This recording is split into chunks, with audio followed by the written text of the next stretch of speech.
넷플릭스 나는 신이다를 통해 지구인들에게 다시금 충격을 준 사이비 교주이자 성폭행 범인 JMS. 미국에도 매우 끔찍한 사이비 교주가 있는데요. 그는 자신의 아버지가 죽자 곧바로 50명이 넘는 자신의 어머니들과 결혼했으며 심지어 8살인 딸과 5살인 남자 조카를 비롯해 수많은 아동을 성폭행했는데요. 미국은 문제를 해결하기 위해 특수부대 스왓을 투입합니다. 하지만 이 종교는 여전히 건재하죠. 1830년 미국에서 신흥 종교가 생겨납니다. 바로 몰몬교. 몰몬교는 두 가지 특이한 교리가 있는데요. 일부 다처제와 모든 재산을 교회에 헌납하는 봉헌법. 이러한 교리가 사회적으로 문제가 되자 미국은 새로운 법안을 만드는데요. 바로 에드먼즈 터커법입니다. 이 법안을 통해 몰몬교의 재산을 압류하려고 하자 몰몬교는 항복을 선언하고 일부 다처제를 폐지하죠.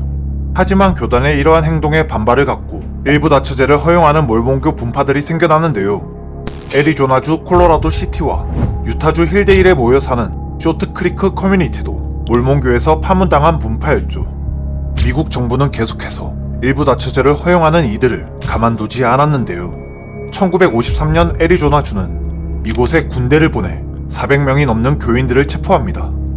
하지만 236명의 미성년자도 함께 체포되어 부모에게서 떨어지게 되는데요. 이러한 소식으로 여론은 신도들을 동정하고 정부를 거세게 비난하죠. 결국 해당 사건으로 인해 쇼트크리크 커뮤니티는 더욱 규모가 커지고 정부는 오랫동안 이들을 방치하게 됩니다. 그동안 쇼트크리크 커뮤니티는 FLDS로 이름을 바꾸고 여러 지도자를 거치죠. 2002년 지도자 루론 제프스가 사망하자 62명의 자녀 중 아버지에게 잘 보였던 워렌 제프스가 수많은 형과 누나를 제치고 지도자가 되죠. 그는 아버지가 죽자마자 충격적인 일을 벌였는데요. 바로 아버지의 아내들과 결혼을 한 것이죠. 루론 제프스는 총 65명의 아내가 있었는데요. 워렌 제프스는 2명을 제외한 모든 여자와 결혼을 합니다. 그는 총 78명의 지구인 여자와 결혼을 했고 그중 24명은 미성년자였죠. FLDS 지도자의 권력은 막강했습니다. 신도들이 모여 마을을 만들 때 그들은 전 재산을 교회의 자회사 UEP에 헌납했는데요. 몰몬교의 교리, 봉헌법 때문이죠. 특히 그중 몇몇은 운영하던 기업을 기부하기도 했는데요. 그래서 UEP는 애리조나주 콜로라도 시티와 유타주 힐데일의 거의 모든 토지를 소유할 정도로 부유해졌죠. 결국 신도들이 사는 집을 포함해 마을 전체가 UEP의 재산이었는데요. 따라서 지도자의 명령에 의해 신도들은 집을 바꾸거나 쫓겨나기도 했죠. 그래서 심지어 2004년엔 교인이었던 콜로라도 시장도 퇴출되었습니다. 지도자의 권력을 뒷받침하는 두 번째 방법은 강제 결혼인데요. 지도자 워렌 제프스는 권력을 이용해 24명의 미성년자와 강제로 결혼하고 10살도 안 된 딸과 조카를 성폭행했습니다. 게다가 신도들은 교리에 따라 지도자가 지정해준 사람과 결혼해야 했는데요. 그래서 워렌 제프스는 자신의 말을 잘 듣는 남성 신도들을 미성년자 신도와 강제로 결혼할 수 있도록 주선했으며 심지어 이미 결혼을 했더라도 지도자가 명령하면 배우자를 바꿔야 했습니다. 게다가 3명 이상의 아내가 있어야 천국에 간다는 교리 때문에 배우자의 수는 남성 교인의 권력이 되었죠. 반면 지도자의 눈밖에 나면 아내와 자식 모두를 잃기도 했습니다. 워렌 제프스는 이전 지도자들처럼 이 점을 적극 활용하여 막강한 권력을 행사했는데요. 해당 마을의 경찰도 FLDS 신도라 기자들의 취재를 방해했으며 시장과 지역 판사도 FLDS 신도였죠. 또한 FLDS 지도자는 캐나다나 멕시코 등 다른 국가에 있는 몰몬 근본주의 분파에 미성년자를 인신매매하기도 했는데요. 그럼에도 교인들 대부분은 워렌 제프스에 복종했죠. 왜냐하면 교인들끼리 오랫동안 살아가며 폐쇄된 집단이 형성되었기 때문인데요. 태어나자마자 쇠뇌 교육을 받기 때문에 교인들은 무엇이 잘못되었음을 알아차리지도 못했죠. 그래서 수많은 미성년자 신도들이 지도자가 정해준 남성 신도와 결혼했는데요. 특히 FLDS는 Keep Sweet이라는 교리를 강조하며 여성 신도에게 절대 복종을 강요했습니다. 그래서 여성 신도들은 수많은 학대와 성폭행을 당했는데요. 특히 남성 신도에게 성폭행을 당했다고 주장하자 오히려 성폭행범과 결혼을 주선하는 일도 비일비재했습니다. 게다가 워렌 제프스가 지도자가 되자 FLDS에는 이상한 교리가 또 추가되었는데요. 여성 신도들은 모두 동일한 헤어스타일을 유지해야 했으며 복장 또한 파스텔 톤의 정해진 원피스만을 입어야 했습니다. 그렇다면 이들은 지금까지도 이렇게 말도 안 되는 환경 속에서 살아가고 있을까요? 불행 중 다행히도 워렌 제프스가 권력을 잡고 얼마 지나지 않아 대규모 수사가 벌어집니다. 1953년 쇼트크리크 급습 사건 이후 50년 만이었죠. FLDS는 그들만의 마을을 꾸리고 다양한 사업체를 보유한 채 어린이를 포함한 교인들의 노동력을 바탕으로 그들만의 왕국을 만들었죠. 하지만 단단해 보이던 그 성벽에 균열을 낸 사람들이 있습니다. 이 여자 지구인의 이름은 플로라 제소. 1969년 콜로라도시 FLDS 가정에서 태어난 그녀는 한 명의 아버지, 두 명의 어머니, 그리고 27명의 형제 자매가 있었죠. 12살일 때 그녀는 아버지에 의해 임신을 하는데요. 그녀는 아버지를 고발하지만 유타주 판사는 혐의가 없다며 기각하죠. 그녀는 이후 사촌인 필립 제속과 강제로 결혼하게 되는데요. 수많은 학대를 당한 그녀는 16살일 때 결국 탈출에 성공하죠. 그녀는 방랑자 생활을 하며 애리조나주에 소송을 걸어 승소하는데요. 그녀가 사이비 종교단지에서 자라며 수많은 학대를 당하는데 애리조나주가 아무런 보호 조치도 하지 않았기 때문이죠. 그 후 그녀는 결혼도 하고 가정도 꾸리며 FLDS와 관련 없는 삶을 살았는데요. 그런 그녀가 FLDS를 열렬히 비판하는 사회운동가로 변하게 되는 사건이 발생합니다. 2001년 플로라의 동생 루비 제소비, 당시 14살의 어린 나이에 사촌과 강제 결혼할 위기에 처하자 루비는 플로라에게 탈출할 수 있도록 도움을 요청하는데요. 이를 눈치챈 교인들은 루비를 숨겨 플로라가 찾지 못하게 하죠. 결국 루비는 강제 결혼하게 되는데요. 이 사건에 충격을 받은 플로라는 FLDS의 각종 범죄 행위를 비판하는 사회운동가가 되었죠. 특히 그녀는 일부 다처제 피해자를 지원하는 헬프 더 차일드 브라이즈를 설립하는데요. FLDS에 맞서는 사회운동가 플로라 제소은 특히 2004년 1월에 강제 결혼 위기에 처한 두 소녀를 구하면서 유명해졌죠. 이 시기에 FLDS에 맞서는 또 다른 지구인도 있었습니다. 워렌 제프스의 아버지 루론 제프스는 1998년 당시 16살인 스톱스를 로드니 홀름과 강제 결혼시키는데요. 로드니 홀름, 그는 마을의 경찰관이었죠. 로드니 홀름은 이미 2명의 아내와 18명의 자녀가 있었는데 심지어 아내 중 한 명은 스톱스의 친언니인 수지였죠. 스톱스는 결혼 생활 중 2001년 우연히 집 앞에서 페니 피터슨을 만나는데요. 피터슨은 14살 때 친구의 남편에게 성폭행을 당한 적이 있습니다. 그리고 성폭행 당한 사실을 폭로하자 FLDS에서는 성폭행범과 오히려 결혼하라고 했는데요. 피터슨은 라스베거스로 도망가고 이후 FLDS에 맞서는 인물이 되죠. 피터슨은 여러 전문가와 함께 스톱스가 강제 결혼당한 사건을 돕는데요. 마침내 2003년 로드니 홀름은 여러 명과 결혼하고 미성년자와 성관계를 한 혐의로 유죄를 선고받죠. 이것은 쇼트크리크 사건이 발생한 지 50년 만에 이루어진 법적 조치였는데요.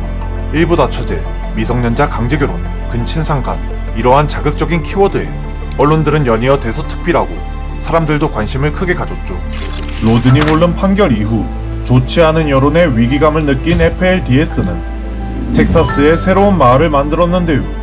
일명 YFZ 목장. 그리고 지도자 워렌 제프스는 교인들에게 이렇게 말합니다. 시온이 현실에 존재합니다. 시온은 기독교 용어로 간단하게 말하면 지상 낙원과 같은 곳인데요. 전설의 도시와 같은 이름인 엘도라도 근처에 목장을 만들고 워렌 제프스는 이곳을 시온이라 한 것이죠. 시온에 워렌 제프스의 선택을 받은 특별한 사람들만 갈 수 있었습니다. 그리고 아이들이 보내줬죠. 아이들은 목장에서 고립된 채 끊임없이 세뇌 교육을 받는데요.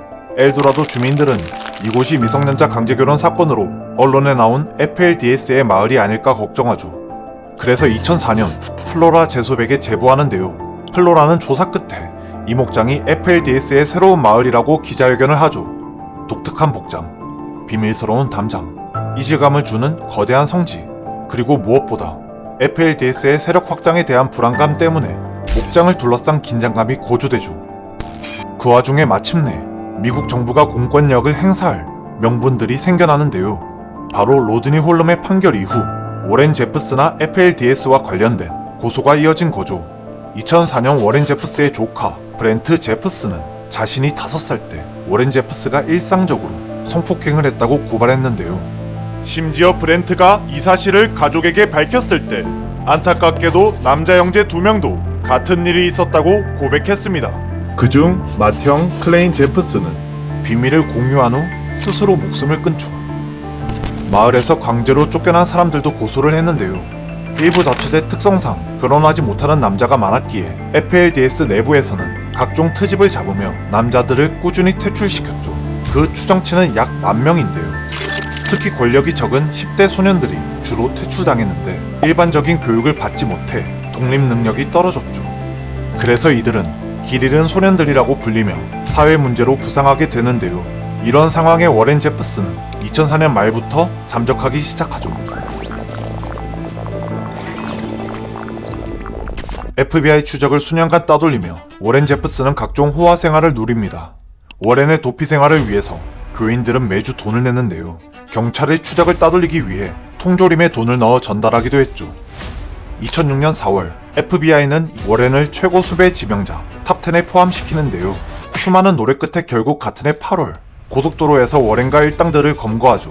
수많은 기소 사건 중 쟁점은 2005년에 기소된 사건인데요. 바로 플로라 제소의 동생 루비 제소비 워렌의 명령으로 강제 결혼하는 날, 엘리사 월도 그녀의 사촌과 강제로 결혼했는데요. 엘리사 월은 지도자 워렌이 강제 결혼을 명령했기 때문에 워렌을 미성년자 강간 공범으로 기소한 것이죠. 마침내 2007년 애리조나주 법원은 해당 사건을 바탕으로 워렌에게 징역 10년형을 선고하죠. 하지만 그의 다른 범죄에 대한 증거들은 찾기가 어려웠는데요. FLDS가 오랫동안 폐쇄된 집단이었기 때문이죠. 그때 워렌의 범행을 입증할 증거를 찾을 수 있는 결정적인 기회가 생겨났는데요. 그 기회는 바로 장난전화였습니다. 2008년 3월 29일 텍사스 가족보호서비스부에 한 통의 전화가 옵니다. 자신이 16살 소녀이며 임신한 상태이고 YFZ 목장에 산다고 밝힌 이 지구인은 50세 남편에게 신체적 성적 학대를 당한다고 신고했는데요. 앞서 언급한 대로 YFZ 목장에 대한 당국의 관심이 컸기 때문에 아주 대대적인 수사를 시작하죠. 4월 3일부터 중무장한 스와팀을 포함해 저격수와 헬리콥터, 심지어 장갑차까지 목장으로 진입합니다. 추후에 신고한 사람은 전혀 다른 사람으로 밝혀졌는데요. 텍사스 당국은 4월 8일까지 목장을 수사하며 워렌 제프스의 범죄 행위들을 입증할 수많은 증거들을 발견하죠. 특히 워렌 제프스가 자신의 아내들이 지켜보는 가운데 미성년자 아내를 협박하고 설득도 해서 결국 성관계를 맺는 녹음 테이프가 배심원에게 큰 충격을 주었는데요. 또한 앞서 언급한 5살 때 성폭행을 당한 조카 브렌트 제프스를 포함해 여러 조카들이 워렌 제프스에게 성폭행을 당했다고 증언했죠. 특히 한 조카가 자신이 7살 때 성폭행 당한 사건을 자세히 진술하자 그 충격으로 인해 검사는 잠시 신문을 멈추기도 했죠. 2011년 결국 워렌 제프스는 미성년자 아내 2명을 성폭행한 혐의로 종신형에 20년형을 추가로 선고받습니다. 워렌 제프스 이외에도 FLDS 신도들은 범죄 혐의로 구속되었죠. 또한 2014년 텍사스는 YFZ 목장을 압수했는데요. 목장이 범죄를 위해 사용되기 때문에 밀수품이라는 논리였죠. 게다가 비슷한 이유로 유타주는 UEP를 2005년부터 17년까지 관리했는데요. UEP는 앞서 언급한 FLDS의 자회사이며 신도들을 협박하는 수단이었죠. 하지만 FLDS는 아직 집단을 구성해서 살고 있는데요. 약 10,000명의 회원이 있는 것으로 추정되죠. 이들은 왜 계속 남아있을까요? 워렌 제프스의 수많은 자식과 조카들이 FLDS를 탈퇴하며 어린 시절 워렌에게 성폭행 당한 사실을 밝혔는데요. 로이 제프스는 2015년 FLDS를 나와 워렌 제프스에게 성폭행 당한 사건을 폭로한 후 스스로 생을 마감하기까지 하죠. 레이첼 제프스도 2015년 FLDS를 떠나 아버지인 워렌한테 8살 때부터 성폭행을 당했다고 말했는데요. 그녀는 블로그에 이러한 글을 남기죠. 사이비 문화 속에서 태어나면 그것이 알고 있는 유일한 삶의 방식이죠. 우리는 사람들이 사이비 문화를 이상하게 보는 것처럼 일반적인 대중문화가 이상하게 보였습니다. 그들에게는 좋든 싫든 삶의 방식이고 문화였습니다.